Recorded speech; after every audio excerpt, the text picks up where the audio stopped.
একদিন এক দরিদ্র লোক বিশ্বনবীর কাছে এলেন। তার চোখে জল, হাতে সামান্য খেজুর। তিনি বললেন, ইয়া রাসূলাল্লাহ, আমি এক গরিব, কিছুই নেই, তবুও দান করতে চাই। রাসূল সাল্লাল্লাহু আলাইহি সাল্লাম হাসলেন এবং বললেন, আল্লাহ তোমার নিয়ত দেখে, সম্পদ নয়।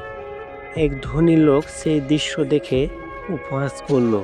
সে বলল, এটুকু খেজুর দান, এতে কি হবে? দরিদ্র লোকটি লজ্জায় মাথা নিচু করল। রাসূলুল্লাহ সাল্লাল্লাহু আলাইহি সাল্লাম ধনীর দিকে তাকিয়ে বললেন, আল্লাহর কাছে এই খেজুর যদি খালেস নিয়তে হয়, তবে তা পাহাড় সম দান হয়ে যাবে। কিছুদিন পর সে ধনী লোক কঠিন বিপদে পড়ল। কারো সাহায্য পাচ্ছিল না। হঠাৎ সে দরিদ্র লোক এসে সাহায্য করল। সবাই অবাক। ধনী লোক বলল, তুমি আমাকে ক্ষমা করলে। লোকটি বলল, যে ক্ষমা করে আল্লাহ তাকে সম্মান দেন।